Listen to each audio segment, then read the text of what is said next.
La Resortera.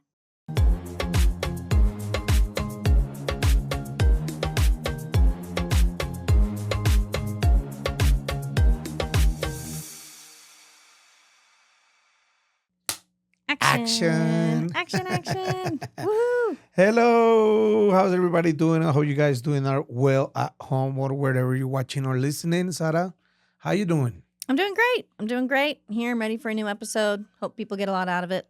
Last episode was fun, was good, very informative. That's why this week we're going to do something that will really help people out too. Perfect. Yep. So what are we doing today? So what we're doing, let me quiet this out. Yeah, I was going to say that thing's been going off a lot. Yeah. Your watch. There you go. Heido's interrupting the podcast. So today we're going to do some Q&A, questions and answers. The most common questions we get around in our business, as you know, Sarah works with relocation, helping people move to Costa Rica. And I do car rentals in Costa Rica. So I help a lot of people renting cars. And besides renting cars, they ask me a bunch of questions regarding Costa Rica. So with that being said, what is most of the questions that you generally have when people contact you?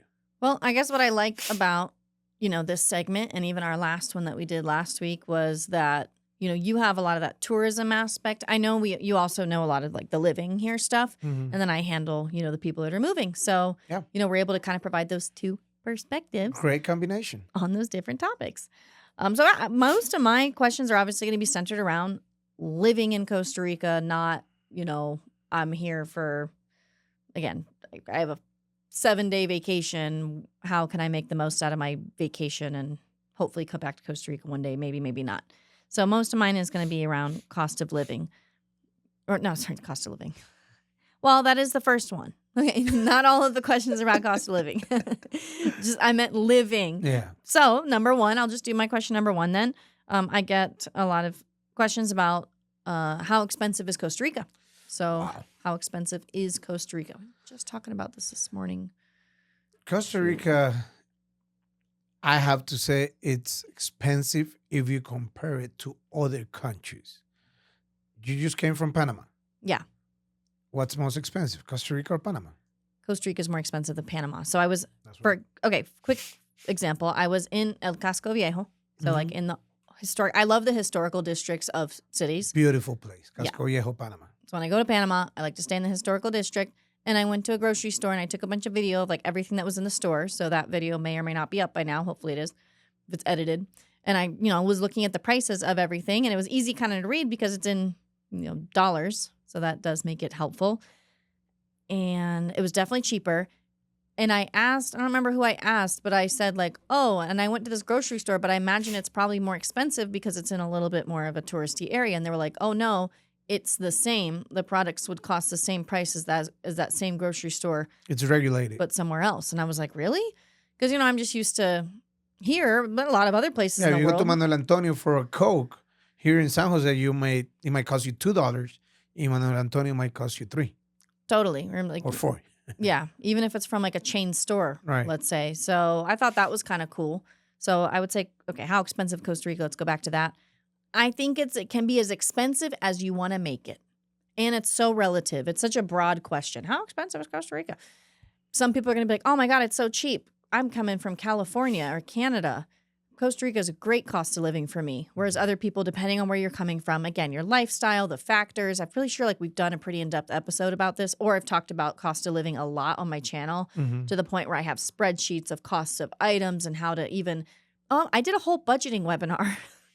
It's probably on the channel too. No, it's somewhere. I did a whole webinar about how to map out your budget and your actual cost of living based on you, your lifestyle. Again, what are your rent? Do you have kids? Are they in school? What area of the country are you choosing to be in? Yeah, what's your home like? What's your lifestyle like? Your hobbies? What do you eat? Are you eating all imported stuff? Or are you doing more local? So cost of living just really is just depends on the person. Yes, Costa Rica is the most expensive country in Central America, but there's still ways to make it more budget friendly if you need to be on a budget. Like I lived way on a budget for years. But of course, things are changing. So But you live a very Costa Rican life too. I did. Yeah. I got a little bit more bougie now. Okay, so I have a question. Well, this is one of the questions that I get the most. Since you know that I'm in the car rental business, people ask me, what type of car should I get? And how are the roads? Do I need a 4x4 to move around? And I always tell people, question number one that I have for you, how many people are you traveling with? No, it's just me and my wife. All right, then where are you going? No, we're going to Jacode and we're going to Manuel Antonio, and then we're probably going to go to La Fortuna. Then I said, you don't need a 4x4. Like with a sedan, a simple sedan, you can make this trip easy on the budget, and you don't need a 4x4 because all the roads are paved, very easy drives. My advice, maybe drive during the day. But do you need a 4x4? No. Well, I'm coming with four people. I have two, me, my wife, and our two kids, 10 and 15. Then you may need a 4x4 because it's a bigger car and you have more room for the luggage. Yeah. So it all depends. If you can, share with us a little bit about your itinerary, so what we can recommend you maybe on the type of car. Some people come on a budget. As Sarah was saying, Costa Rica it's a little bit expensive. So when people ask for rental cars, depending on the season of the year, they Right now they're cheap. right I now, can't beat I can't beat your prices right now. right 'Cause now you don't have a few cars. I have a car with basic insurance ready to hit the road for $30 a day. Hmm. No hidden fees. That's the price. Like, because some other places will tell you, well, $5 a day, but they're not telling you insurance, and at the end of the day, it's gonna be 50. Yeah. But for me right now, a sedan, $30 a day. Yeah. That's gonna be, if you look at this video later on, we're talking about between August and November before Thanksgiving. Very, very cheap. So what I'm saying is, it's always gonna depend, one, of the type of car you get, and two, on your budget also.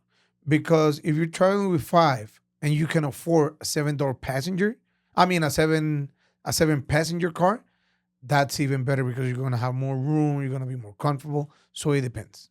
Exactly. Luggage space is important, that's for sure. Yes. All right. So let's see. Question number 2 for me.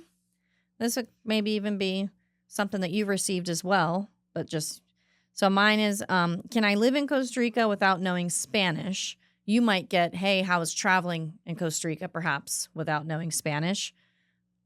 I would say my answer to that is yes, but it's going to be difficult. Well, a couple of weeks back, we just had a guest that wrote a book that moved to Costa Rica 10 years ago. And he mentioned it. It's not that difficult. Costa Ricans try to help you with the English. But you have to think about the area that he's in. So Yeah, I'm well, a big that too. proponent. And when I work with someone, I'm going to learn Spanish, integrate with the community, learn Spanish, learn Spanish and integrate with the community. I have a fun, quick story. You know, Lou and Mary that live in the same Yeah. place that I live. They live in the house C120. And I will say to Lou all the time, Lou, the first thing you got to learn how to say is C120. Your That's address, yeah. That's the number of your house. And he will be C120.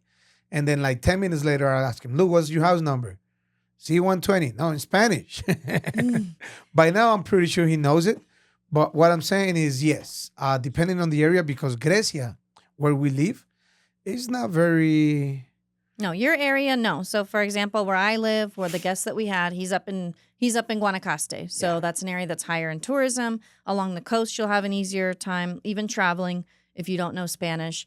But I would say if you're going to live here long term, I think you should absolutely make it a priority to be learning Spanish. Number one, it's going to enhance your experience here in the country. Like, I'm fully fluent. Grammatically, I make mistakes. I have an accent. Yeah. It is what it is, but I'm fully fluent. And you understand 100% what they tell you. Almost everything. Like, sometimes you guys have a bunch of, sayings or dichos or things that we went through before and all that. So I would say you can get around without Spanish. You can use your Google Translate.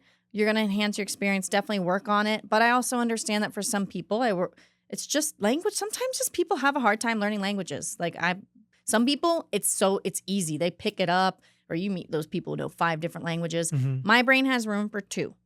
So that's like, I knew some Russian before moving, and as the Spanish went out, as the Spanish went in, Russian that came, went out. it went right out. So that's gone. Like, I have room for 2 languages. So I understand too that some people really do spend years really working on it. Maybe they just don't get that far. Mm-hmm. In that case, just try your best. Make it known that you're trying, and people will give you grace on it. And sometimes we as Costa Ricans, we speak very fast Spanish. Yeah, for sure. So tell them to slow down. Learn the words, learn the phrase. Like despacito. Yeah. Like slowly, please, Yes. so I can understand. So that would be good. So one of the most questions I'm pretty sure you also get, Wi-Fi, GPS, Waze, how do we move around, Google Maps, what do we use?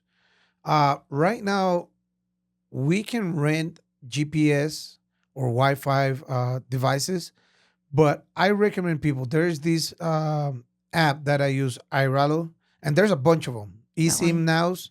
That one. That or you Nomad. I've been using Nomad. that you install on your phone.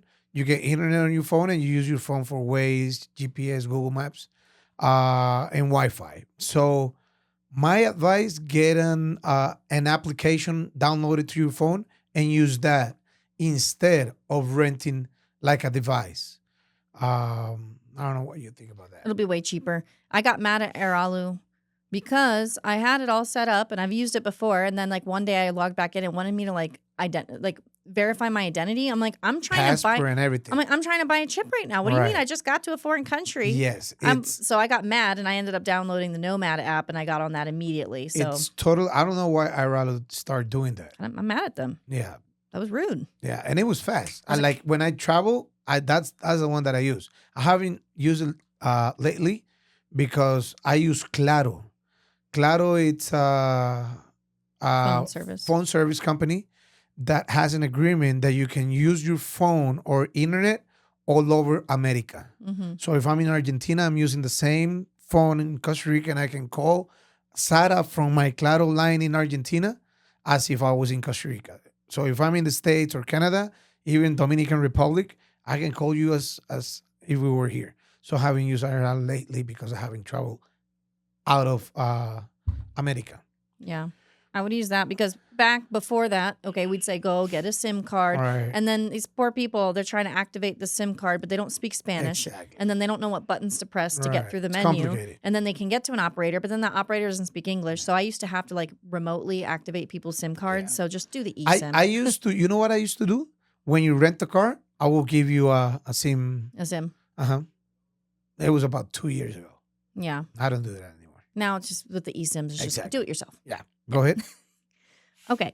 Well, you also said GPS. You mentioned, I thought that was a good one too. A lot of people, which GPS should they be using? Because I've heard some. I like Waze. Yeah. Waze 100% instead of Google Maps. Yeah, I think Waze is really good too. Even when I drive in the States, I use Waze. Mm-hmm. I have a funny side story. Well, I was in Panama. I was in Panama, and then like I did a lot of content stuff. On the last day, I went to the Pearl Islands with Missy, my friend, and then we rented this golf cart. And we were just driving around the whole island, and we were using Google Maps. And I wanted to get back to let the lady know that we wanted the island back. No, we wanted the golf cart like an extra hour. But it started taking us through like some private property and hotel. And like we were about to like drive down some stairs. And we were like, what the heck? Like we were literally following, I have it all on video. Like we're following the Google Maps. I'm like, I think that's the road. And like we're literally just driving what used to be a hotel. Right. Sorry, it was like abandoned. It's like definitely not a hotel. No one lives there.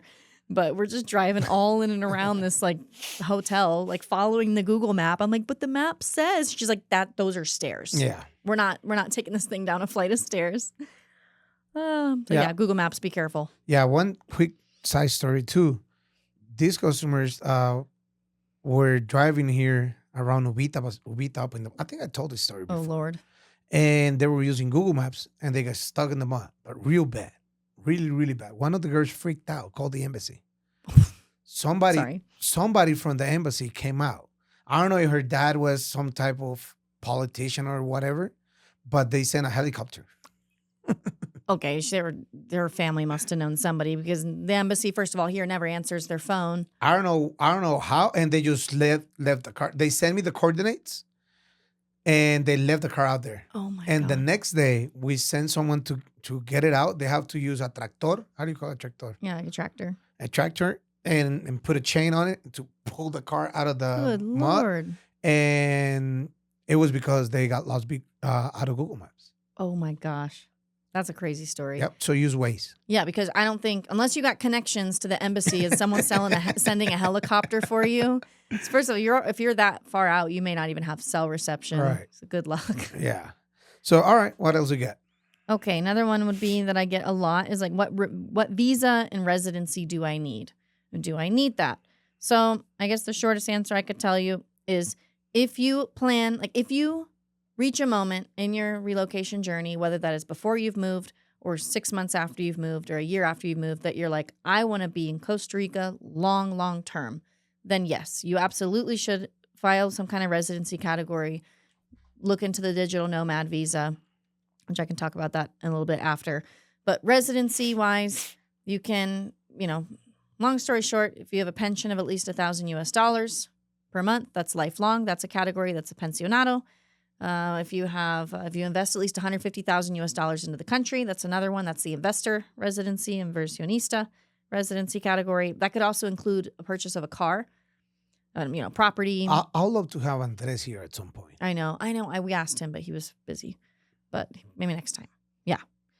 And Andres is the lawyer we use, by the way, for tourists and moving out. Well, Sarah uses more than I do. I use him all the time. But I have sent him a couple people. Yeah, I'm going to see him tomorrow, actually.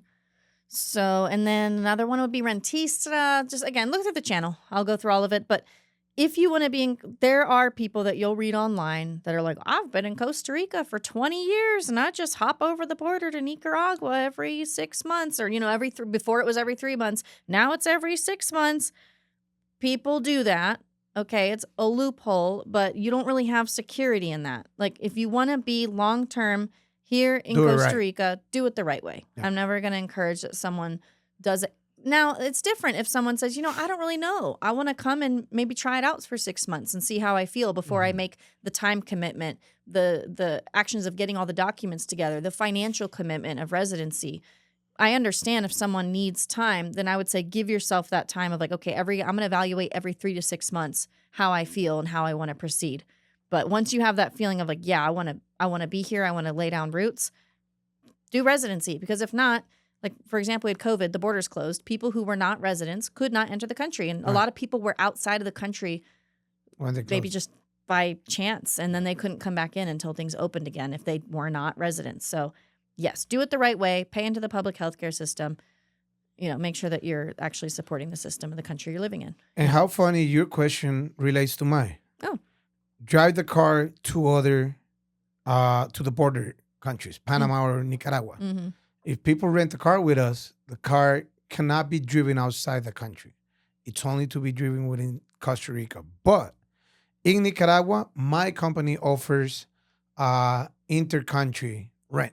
So that means that if you're going to Nicaragua to maybe you want to go to Managua or you want to go a few days to San Juan del Sur and come back to Costa Rica, you can leave the car at the office that is in the border, walk, do immigration, go to Nicaragua, and right after you are in Nicaragua, we have another office in Nicaragua, and they'll just hand you the keys. You don't have to pay anything because everything was already paid up front in Costa Rica. What about Panama? No, not in Panama. Oh, yeah. Because I have people who are doing their scouting trips for Costa Rica and Panama because now we're operating in Panama. Yeah, but we don't have that because the nearest city that we have office in Panama David. Is So they should just take a shuttle to David then. It's like 45 minutes away. Yeah. But if they took a shuttle to David, could they still continue their reservation? I've never done it because, like, remember what I told you last time about renting cars in Panama, customer service and all that. So I've never done that. But with Nicaragua, we can do it. So bottom line, the question is, can I drive the car out of Costa Rica? No, you can't. But we do have an option if you're doing Nicaragua border.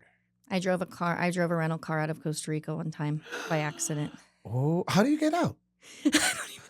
I don't even know. So long in the Panama area? Yeah, long story short. Because by the gas station, you can hit. That's what I did. So I literally had no idea. I went down with some friends. We were going to do some shopping. We go to the gas station. I guess I was the one driving. And I just, went. There's nothing. You're the other side. All of a sudden, I was in Panama and I had no idea. And so I'm driving. I'm like, all right, let's go home now. So we start driving and we're going home. And I'm driving. And then I'm like, this looks different. And it's like, welcome to Panama. And I'm like, where? Like, oh my God. I was like, how do we get inside Panama? And like, we didn't go through that main, there's a big thing that you're supposed to go through. So then I turned around and I just drove right through back into Costa Rica. Station. No, I drove through the main customs entrance, just went right through and was like, hi, I'm just coming back in. Like through the main, like where they have the checkpoint. I don't know. I just looked like a dumb gringa just driving on through. I was like, hi. Like, so I never went back to the gas station. I went through the main entryway. I don't know how I got back. I just drove right through. That was crazy. I mean, how did they not stop you, ask you for the passport? Or whatever? Didn't, nothing. I just drove right on through. That's crazy. What else you got? So that was one of those crazy things that happened by accident. It was an accident. Okay, this one, another one. Can I work remotely legally? So I do have a lot of digital nomad people. So yes, you can legally work remotely in Costa Rica. Of course, the company can't be for a Costa Rican company. So you can't work for a Costa Rican company you can't work in Costa Rica until you're a permanent resident or unless you have a very special work visa. And those are hard. Like you can't be like, oh, I'm going to get a work visa to work at a restaurant. No. So let me ask you a question. What if I live in the States and I work for X company and I work from home all the time, never have to go to the office, and I'll say, no, I don't want to be here all day in a building or my apartment. I'm just going to move to Costa Rica. And I bring my laptop and I start working here out of Jaco. Do I just start working or I have to get something? Nothing. So you can come in as a tourist. Let's say you want to come in on your tourist visa. So some people are digital nomads. So they may say, I'm only going to do 6 months in Costa Rica. So I'll come in on a tourist visa. Maybe I'll renew once. But there is the digital nomad visa. So that's legal. You can come in on the tourist visa. You can be working on your computer totally legally. Now, if you want to maybe be working more long-term, maybe you don't know if you want to file a residency category yet. So sometimes I have people that work from home, they work remote, and they're like, well, I don't know if I want to buy property in Costa Rica right now. Like, I'm not ready. I'm just getting an introduction to the country. So I said, okay, well, perfect. Why don't you do the digital nomad visa? Less of a financial commitment. The paperwork's much easier to gather, much faster response. You can get the digital nomad visa. You can extend it so you can get it for up to 2 years. Okay. And let's say at the 1 year mark, that person is like, oh my God, I found my dream property. They end up buying it. They can still be under that digital nomad visa and be filing their residency application. Okay.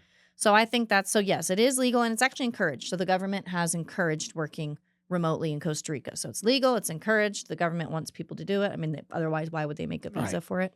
So, yeah. Nice. One that I get is safe to drive at night. We don't recommend it. Yeah. Depends on where you're going. I mean, if you're going from San Jose to La Fortuna, don't go at night. No, I tell people don't do long trips. I'm not exactly. That's the answer. I had someone like, oh, but can I go out to dinner? I'm like, yes. Like go out to dinner. Like that's fine. Yeah. But because they're like, well, even if you want to drive from San Jose to Quepos, it's okay. I mean, from Jaco to Quepos, that's a good drive. That's fine. Yeah. It's pretty straight. It's just more than 2-hour drives. Agreed. Especially I can't see anything. I'm freaking blind. I should not be driving at night anymore. I have an eye doctor that can do surgery, the one that did to me. I can recommend you that. I don't know if I'm that blind, but I mean, I have glasses. I just don't wear them. Well, he will test you out and tell you if you need it or not. Oh, okay. I just can't see at night. Anyways. That's a very good question. You can drive at night, just maybe shorter distances. Exactly. Don't plan to be like, all right, let's go down from Uvita all the way up to Tamarindo. I have customers that get down from the plane at 2, 3 p.m. and they just want to drive to Manuel Antonio. Don't do that. You're going to be tired. Yeah, exactly. And it's a long day. Rush hour. You're going to hit all the rush hour traffic leaving. Yeah. Plus probable rain. Yeah. Don't do it. Yeah. What else you have? Or gosh, we've had people that have landed at 10 or 11 p.m. and driven, and that's crazy. Yeah. And then the next day they say, oh, I'm so tired. Well, I was scared. Yeah. It was dark and I didn't know where I was. I didn't have phone signal because I didn't use the eSIM, and I used Google Maps, and it took me down the wrong road. Don't do it. Don't say we didn't advise you. Right? Okay. I guess what? We can do one more question each? Yeah. Okay. Okay. Okay, I do have people ask about what are the biggest challenges. Biggest challenges is like, that's a huge question that I get. So sometimes I have to think really hard because There's a bunch there's of a bunch. answers. Yeah. It's all going to be personal. So ones I hear could be language barrier. The driving is a challenge. Hospitals, Healthcare, maybe healthcare. That's navigating the public system could be a challenge. schools, Yeah, even just getting appointments set up with schools is a challenge. bank accounts. Yep, getting bank accounts is a challenge. Basically, every day is a challenge. I'm just trying to do simple tasks. But a very relaxing, very pura vida challenge. Yeah, exactly. Real quick before we go, and I'll leave the last one because I know we both get asked about this. Before the last one, gluten-free restaurants or places to do grocery. Mm-hmm. There's an app for that. Really? Isn't there an app for vegan people or I don't know. gluten-free or I'm not vegan. people with dietary restrictions? I don't know, but there's a bunch of restaurants that do gluten-free and places to grocery. Again, as Sarah mentioned before, depending on what you like, imported or just stick of food. You can probably even just look on Google Maps, gluten-free, and it usually will pull up restaurants that at least have that marked in the maps and their menu somewhere. And the last question, since you did this recently, where to buy cars? Oh, where to buy cars? Don't bring them. I mean, normally it's not going to make sense. On some circumstances, yes, but 99.9% of the time it's not going to make sense. Even Pablo will tell you that. Yep. Our shipping guy. I'm trying to get them in country. I mean, I imported that one from Panama. I imported a car from Panama. Well, Panama is cheap. San Jose. Don't buy your car on the coast. Yeah. Grecia, it's very known for buying cars. Yeah. You just bought your car. Where you got it from? Well, the truck? Huh? So that one was San Jose. So I always have bought my vehicles from the city area, Central Valley. I don't want something that's been bumping up and down the road. So I used to live in Uvita, and you're like bumping up and down. You don't want... They get loose. And, when you first moved to Costa Rica, everyone's, oh, you need a car? Oh, I got a car I can sell you. Yeah. Don't do that. And yeah, just that cars can become a total money suck and a nightmare. So definitely choose wisely, work with the right people on it. Like we help with those things so that people don't have those issues. And it's worth spending the extra money to get something reliable. Yes. Otherwise you think, oh, don't cheap out on a car. Nope. If you can't afford it, just live somewhere where you don't need it and save up. Otherwise you're going to lose so much money. I've just seen it happen way too many times with people. All right. This being the end, I believe we cover a lot of questions and some of them very important. I hope you guys enjoy and it was helpful for any of you that is watching out there. Yep. See you in the next episode. If you have any questions, put them below in the comments, and then we can either try to answer them there, or maybe it'll be a good topic for another podcast for us in the future. Yep. Or if you want us to talk about any other things, leave it on the comment area. Yep. All right. Thanks, guys. Pura vida. Bye-bye.